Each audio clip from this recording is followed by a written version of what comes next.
My name's Jocelyn Rashley. I'm the Development Manager for NatSpec, and I've actually been with NatSpec now for, as of this year, 21 years. For at least 5 of those years, I did a lot of work in my own time with Sydney architects putting together specifications, and I've helped produce the National Master Specification for the last 20 odd years.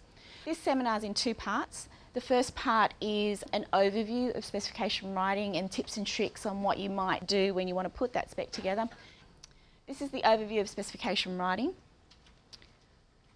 Why have a specification? Basically because there are a number of design decisions which you cannot express solely on the drawings. You need to express them in words.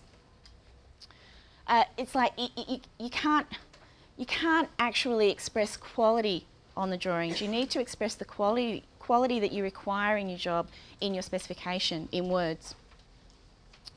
It's also about communication. There are many different users of the specification. So you want to make sure that your specification is being interpreted in the same way by all those users. The courts will often look to the specification to determine the message. They're used to words, not drawings. So they'll look to the specification first. You want to make sure that your specification or your document is clear, it's consistent, a simplicity of language. A lot of people think because it's part of the contract documents that it needs to be written in legalese. You know, it has to sound legal, but that's not the case. Ask for what you want. The contra preferentum rule, that's basically saying that if you write ambiguity into your documents, you're going to be held responsible for that ambiguity. And you want to watch out for changes by your clients and your builders. This is just a clause out of the architect's registration documents, and it's examples of negligence on the part of an architect. And we're just showing here omissions from the drawings or the specifications. An example of a small project but large claim, this is a colleague of ours and he specialised in restaurant fit outs, and it was a fairly small job, $1.5 million. And basically what happened, the restaurant opened early, there were sliding glass doors, and someone's gone and walked through those sliding glass doors because the safety markings weren't on the doors. And so, you know, obviously the lady's taken them to court. The architect was able to deflect that litigation because he had specified the safety markings on the glass. The builder hadn't put them on. So it's just an example here. You can see the litigation costs were $750,000, half the cost of the job. So he was able to deflect that litigation. The order of precedence of the documents, you can see here that the specification comes prior to the drawings. It's a standard order of precedence. You can change that order of precedence in your special conditions, but that's just a standard order of precedence of your documents where they'll go first when they're looking, if there's a dispute. The specification is also a design document. A lot of people don't think that because it's dry, it's words, it's you know, it's boring, but it's a design document. It is. The specification needs to complement your drawings. Okay, it's not there to duplicate what you've put into your drawings, because the more repetition you have amongst all your contract documents, the more you're leaving yourself open to conflict within those documents. You want the specification to complement the drawings and the other design documents. It's a multi-purpose tool. It's a record of your design decisions. What NatSpec's saying when we go around delivering these seminars is basically if you start the specification process far earlier, you'll find that it just happens itself. If you start populating the specification as you're making those decisions, by the end of the process, the specification will mostly have written itself.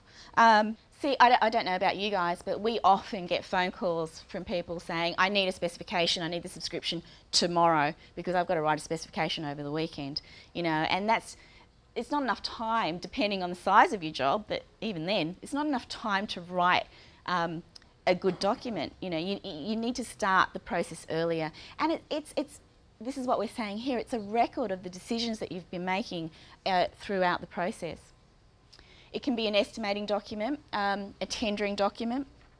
We know it's a legal contractual document, an on-site working document. And that's one thing that you want to consider too. If it's going to be used on-site as a working document, how are you going to deliver that? How are you going to deliver that document to the contractor or, you know, the project manager? Because the way a specification is put together, there's lots of cross-referencing, and what happens is people are so caught up in writing traditional type specifications where it's a single document, it's all together, you deliver that document, but when it gets on site, what happens is that document gets split up into its individual pieces and handed out to the different trades.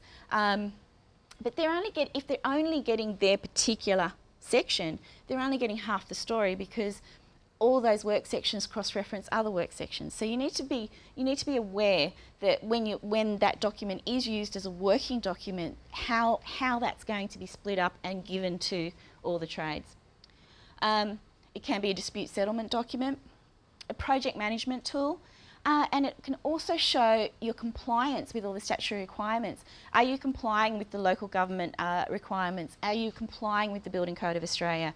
That's what the specification can do for you. It can show that you are complying. This is a quote from our founder, Bryce Mortlock. And basically what he's saying here is that you need to specify the quality that you want in your project. You can't get that quality after it's been built. You need to specify it before the project gets started. A good specification. It addresses the client's brief, responds to the Building Code of Australia and other local statutory requirements, or not just local, but other statutory requirements. It's consistent with the method of procurement. It covers the total range of project elements. It's not just part of your project, it covers the total range of elements in your project. It's got a logical structure and is easy to navigate. In about 2005, NatSpec reintroduced a classification numbering system. We had dropped it for a long while, thinking that our specifiers would like to order the work sections in whatever construction order that they were familiar with. We reintroduced it in 2005 because people were finding it a bit confusing as to where they were going to find individual work sections within the spec. At the time we reintroduced it, it was really just to help us order the work sections in what we considered to be construction order. But since then it's taken a life of its own, taken on a life of its own, in that it's, I'm not sure everyone's heard of building information modelling, BIM, that sort of thing. We've been talking with a lot of companies out there and universities, people working on BIM, and they want to start using the NatSpec classification system to communicate with the building model. So what I used to say when we first started doing these seminars was the numbers themselves don't really mean very much, but they are starting to now. And so you can see that the classification system is quite important so that you can find, there are a number of work sections. If you subscribe to, say, a building professional, for example, there are over 400 work sections in there that you would choose to build up your specification. So you need to know where you're going to find all those work sections.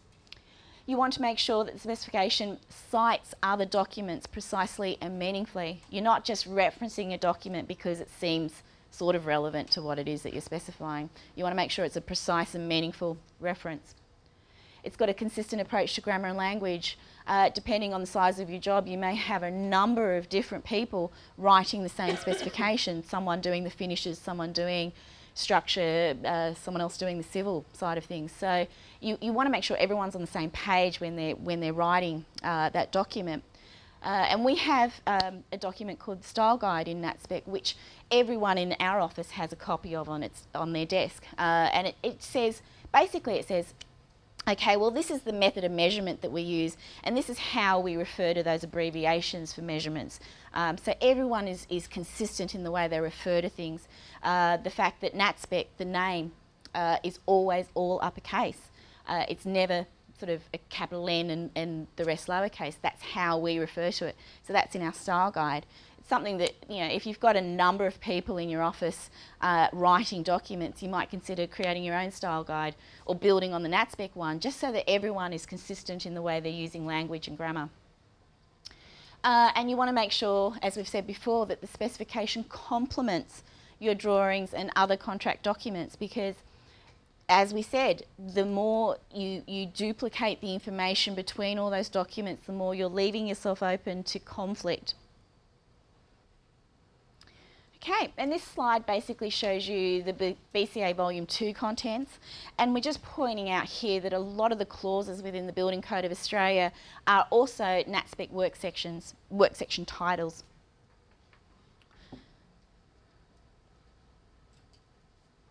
Another quote from the Registration Board documents, and this is just saying part of your responsibilities as a professional designer is to generate the documentation for that project.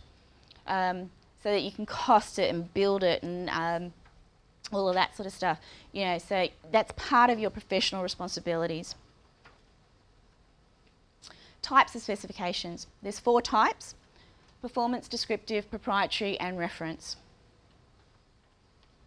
Performance specification is where you're prescribing the desired end result of an item or whatever.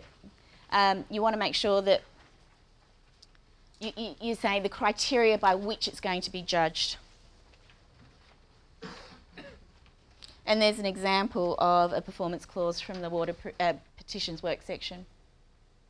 NatSpec itself, in all of its work sections, is a generic specification. We don't reference any manufacturer's products or anything in the generic work sections. Mainly that's because we've come from a government sort of side of things where they don't reference, don't specify by proprietary item. So you'll see quite a lot of performance specifying in NatSpec. You'll also see a fair amount of descriptive specifying where you're describing the item, the materials, the workmanship, installation. Very occasionally construction procedures, but you're not there to tell them how to do their job. You're not there to tell the brickie how to lay a brick wall. But in some cases, because you just want to tell them what you want the end result to be, okay? But in some cases where it's a brand new product, there's a special way of installing it. You might specify construction procedures or reference the manufacturer's installation manual. And there's an example of a descriptive clause within the waterproofing work section. Proprietary specifying, often the most popular type of specifying, because the moment you've chosen a product, its model number, colour, whatever, you've actually specified its performance and you've specified its description. You can actually get rid of a lot of that performance and descriptive information from the specification itself, and you probably should, unless because if you specify a particular model or product,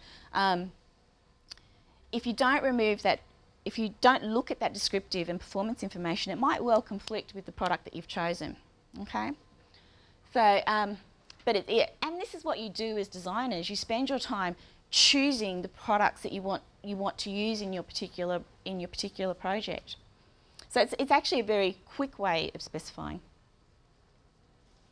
And there's an example of proprietary specifying within NatSpec. Now, as I said earlier, NatSpec is a generic specification, but we do have a system which is called Product Partners. Okay, and this Product Partners system is where certain manufacturers come to us and pay us, and we write a work section based on their products. It's not a manufacturer written specification, it's written by NatSpec, so you know that it's going to be in NatSpec form and written in NatSpec language. It's going to fit in well with the NatSpec system. So we have a number of product partners, and the reason why you might choose a branded work section over a generic work section is once you've chosen the specific product that you want to use, it's basically 90% complete. You just need to fill in a few extra bits, but basically it's a 90% complete work section. So yes, there's a number of branded work sections there, but you won't find any reference to proprietary items within the generic work sections of NatSpec, and they'll in the majority of cases, there'll always be a corresponding generic work section. The fourth type of specifying is reference specifying, where you're referring to an external document, in most cases an Australian standard, or American, international, British standard, or it could be a manufacturer's catalogue or documents. So it's reference, you're referring to another document. And there's an example of reference specifying. And you can see here in this particular example that we're referring to AS 4145, but we are referring to Part 1, Section 3. And this is just sort of harking back to precise and meaningful references, you know, making them meaningful. Grouping and classifying material. And this is going back to the classification side of things. You want to make sure that the grouping is logical. So we've got material in what we consider to be a construction order based on our classification system. And this is just so that similar work sections and trades are together, and it's easy for you to find what it is that you're looking for. These are the project elements that you would have in a specification. You've got your contract prelims, your general requirements, your common requirements, common technical requirements, the individual technical work sections, and any other cross-referenced work sections. In your preliminaries, NatSpec has about, I think it's about 8 different preliminaries based around various contracts. I mean, everyone's still using AS 2124. You know, we've got AS 4905, both the ABIC, not both, a few ABIC contracts as well. So we've got a number of different prelims based around various contracts. We also have a generic prelim, so if you are using a contract that we haven't covered, you can use the generic preliminaries to put it together. This is just showing you an example of the classification system. The classification system is wider than this is showing you. These are the standard construction work groups, if you like. We've got work groups, and these are folder containers. Within each work group, there's subgroups. So you can, just to break up the individual work sections. And then within the subgroups, each of the work sections. So you can see we've got a number of preliminaries there. And when I say work sections, they're the actual individual Word files. General requirements, critical work section, absolutely critical work section in NatSpec. Every other work section in NatSpec cross-references it. Okay, so, and this is what I was saying too about if the specification is going to be a working document, you want to make sure that when it gets split up and delivered to the various people on site, that they all get a copy of the general requirements as well. Because if the brickie only gets brick and block construction, he's only getting half the story. He needs a copy of the general requirements. Common requirements. Similar to general requirements in the NatSpec system, we have had some discussions in the office about it. Some people agree with it, some people not so much. But basically the reason why we've got these common requirements work sections is because the information in these work sections is referred to by a number of other work sections. So instead of repeating the adhesive sealants and fasteners information amongst 5, 10, 15 different work sections, what we've done is pulled that information out and put it higher in the classification system, so it's being cross-referenced by all the other work sections. So we've got these common, what we call common requirements. It doesn't mean you have to have separate work sections though, unless you really want to. A colleague of ours recently did a very small office fit out that included petitions and fire stopping. But the petitions work section in this particular spec was the only work section that cross-referenced fire stopping. So instead of having a separate fire stopping work section, he just pulled the appropriate information out of fire stopping and placed it directly into petitions. Okay, so if it's small spec and you don't want to have a number of separate work sections, then and you're familiar with your job, just pull what you need out of the appropriate work section and place it straight into the relevant one. And this slide's just basically saying I've been referring to work section for the last 15 minutes, and this is just saying we use that term work section whether it be a trade-based or a process-based item. Okay, meaningful citations, so important. NatSpec references a number of Australian standards as well as international standards and other documents as well. But we're not, you want to make sure that it's a meaningful reference. In this particular example here, we've got choices within the standard. In this gypsum plasterboard standard, you can see here there's 3 levels of finish. Okay? If you don't choose the level of finish in your specification, someone else is going to make that choice for you. Okay? And chances are it could well be the contractor, and it's going to be based on price, not quality. Okay? So you've got to know your standards, and sometimes there are choices in standards. In this particular example here, there's a table from NatSpec, and below that table you can see this green text here. This green text, I'm sure you're all reasonably familiar with the NatSpec material, but the green text is what we call guidance text, and that guidance material is for you, the specifier. It's not for anyone else. It's not for the contractor or the owner or whatever. It's only for you as you're writing that specification. Okay, and in a lot of cases with standard references, NatSpec will point out the fact that there are choices within that standard and that you need to make that choice. In this particular example, it's just sort of showing the corrosion resistance requirements for screws. And the reason why we put that in is there was an example in South Australia where someone wrote a specification for what can only be called a really large carport that was right next to the ocean, covering marine water tanks. And he didn't specify the corrosion resistance in the screws. And so basically the thing, it only lasted a few months. And this is just showing you that there were 4 corrosion resistance levels in this particular standard. So yeah, not having chosen the corrosion resistance meant that his project only lasted for, he had some serious problems there. Standards update. We're just showing you here, this is a table from the NatSpec PDF document. When you subscribe to NatSpec, you get all the specification material in Word format, but you also get that material also in PDF format, so you can search all those PDFs. You can print them if you want.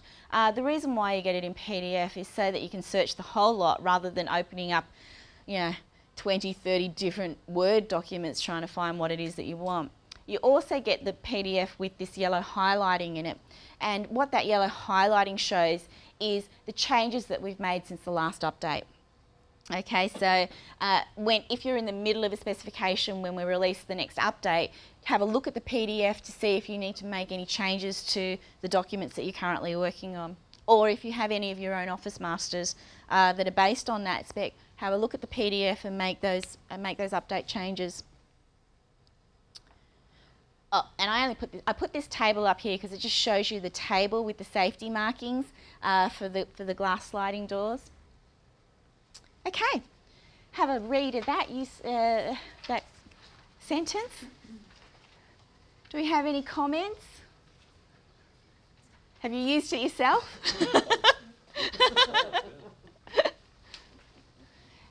Look, we pulled this from a real specification.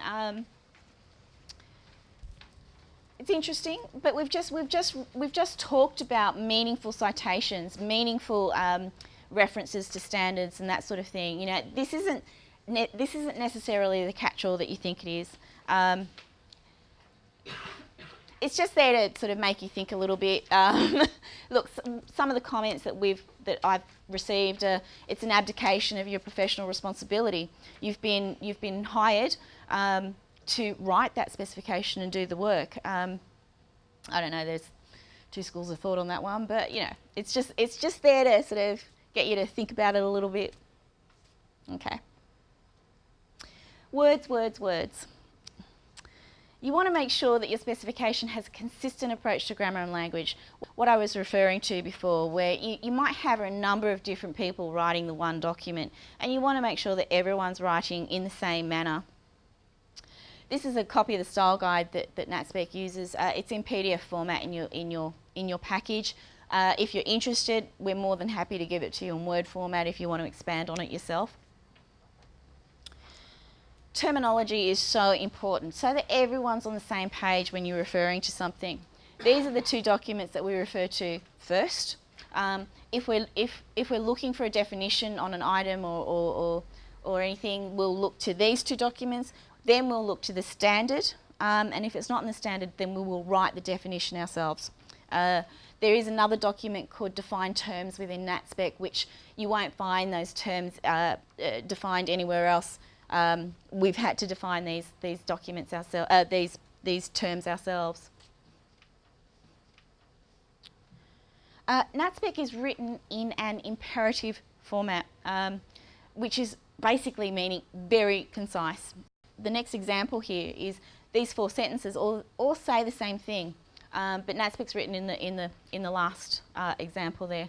See, because the more words you have in your sentence, the more you can leave yourself open to ambiguity within that sentence. Someone might interpret it in a different way to the way you mean. So it's just making sure that you streamline your text. Learning how to write. NatSpec has spoken to and talked to every university in Australia, and a lot of them are dropping their documentation courses, which is a bit scary. Actually, there's a Melbourne University. I won't name it, but there's a Melbourne University that's very proud of the fact that they offer no documentation whatsoever. We're creating designers. It's up to industry to teach them everything else they need to know, which, yeah, it's a bit scary. We don't believe it should be a full-on, 8-week course or anything, but you should have an idea, the graduate should come out with an idea of what a specification is and its importance in the whole scheme of things, so, and contracts and that sort of thing. So we're still working on the universities, and hopefully we'll get them round to our way of thinking. But we did a sort of a poll of our experienced specification writers, and this is how they learned how to write. A lot of firms out there have nurtured and looked after their own office master. So you'll find that a lot of companies out there have their own specification material. Have a look at that. Read books on the subject. Not a huge amount out there. We have our own version called Specifying Architecture. This is Specifying Buildings. The green document there is a British publication, which is quite good. Yeah, study other organisation specifications. Sometimes a good way of working out what you don't want to do in your own documents, Be mentored by an experienced specification writer.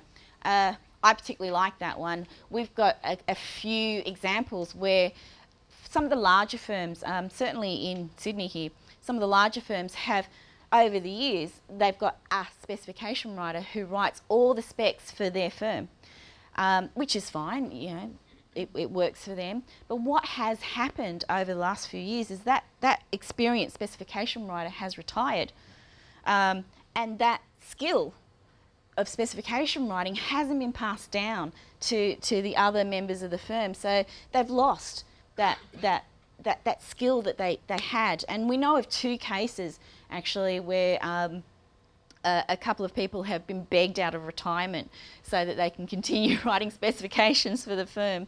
But what we're saying here too, if you start populating the specification early in the design process, you could probably let some of the less experienced people in the firm put that information in the specification.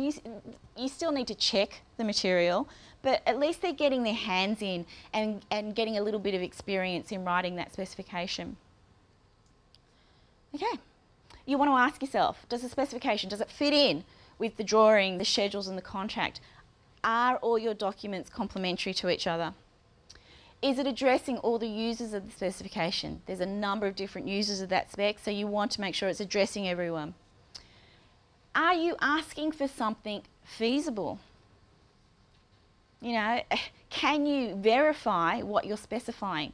Can you make, you're not asking for the moon here. You want to make sure that you're asking for something feasible. Is the writing clear and simple?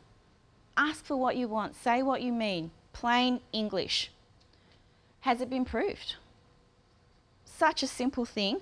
But if you're writing the specification 2 days before it's got to go to council or out there, then there's very little time in that schedule for proofing. And it's so easy to drop an M off a millimetre and turn it into metres. Most times it's obvious it should be millimetres, but in some cases not so much. So you want to make sure you proof that document. And is it going to be used on site? Going back to the fact that the way the specification is put together, all those cross-references, you want to make sure that when you deliver that document that it's easily split up, but also split up so that everyone is getting the whole story, in that brick and block construction is also attached to general requirements and any other cross-reference work sections that it might reference. Some tips. You want to avoid ambiguity. Be clear, be concise, check your contents, minimise your cross-referencing. Look, I know NatSpec's got a fair amount of cross-referencing in the document, but what we're saying here is just try and keep it to a minimum. Avoid repetition. The more repetition, the more you're leaving yourself open to conflict. Look, if you're doing government work, local government work, state government work, depending on what they require you to do, in a lot of cases with government work, you will have to say this product or equal or similar, okay? But if it's not a requirement of your job or your project, don't put it in. You're just asking them to give it a go, okay? You've spent time and effort researching the products that you want to use, and you spent time and effort researching those products. The moment you put in or equal, they're going to give you, not in all cases, but they'll give you a call and say, what about this product? And then you just have to do that research again to decide whether or not that product's going to be appropriate in that situation. Master specifications. NatSpec is a master specification. It's not a specification in itself. You need to take the NatSpec material and put in project-specific information in it. We've had a couple of examples. Any mechanical engineers in the room? A few years ago, many years ago, a firm of mechanical engineers who put together a number of NatSpec work sections, put it together, released it without a single change. Not a specification. There was no project-specific information in there. Okay, so you've got to put your project information in. So it's a system. It's also a hierarchical system in that each NatSpec work section contains the 80-20 rule. We put in that work section what we consider happens on 80% of the jobs out there. So there's going to be material that you need to specify that NatSpec doesn't cover. You need to write that material to put it into your specification. There's also going to be clauses within every NatSpec work section that don't apply to your job. Delete it. Get rid of it. Okay? I think what happens here is that these specifications end up being very large because there's that fear factor of getting rid of or deleting material out of the master or out of the template. You should know your job. If it's not part of your job, delete it. If you're not sure at the beginning of the process, because we're saying start writing the specification earlier rather than later, so if you're not particularly sure at the beginning of the process, there are a number of methods that you can use to say, look, I'm eventually going to delete this. One guy in Darwin, he pulls his draft together and he goes through it. He starts going through it. Every clause that he thinks he's going to delete, he highlights in red. Okay, so at that point, I'm going to delete this, but I'm not sure if I want to get rid of it right now. I'm going to highlight it in red, and he goes through and starts populating the specification.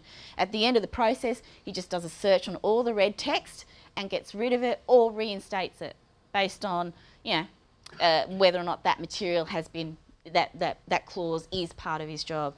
One thing about leaving clauses within your specification that aren't part of your job, if someone is pricing this job, it might not appear on the drawings, but it's in the specification. And if they don't come back to you to clarify, they're going to cover themselves in the costing as well. So you want to consider that too.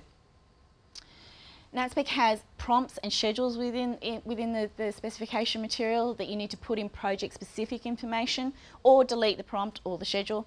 So yes, and you will need to write your own material for certain things that we don't cover. Just a little bit about NatSpec. NatSpec is a not-for-profit organisation. We're owned by the industry. Okay, our industry stakeholders are all listed there. People like Engineers Australia, the Institute of Architects, Master Builders, Standards Australia. They're all stakeholders of NatSpec. and have been since we started. We also have government stakeholders, so each of the individual states, state departments, as well as the federal department are stakeholders in that aspect. So when we've got a team as well, and you'll probably see them all if you have a bit of a wander, a team of architects and engineers. Okay, we write the material here for Australian conditions. It's not something that we've picked up from somewhere and just rebranded with Australian standards. It's all written here.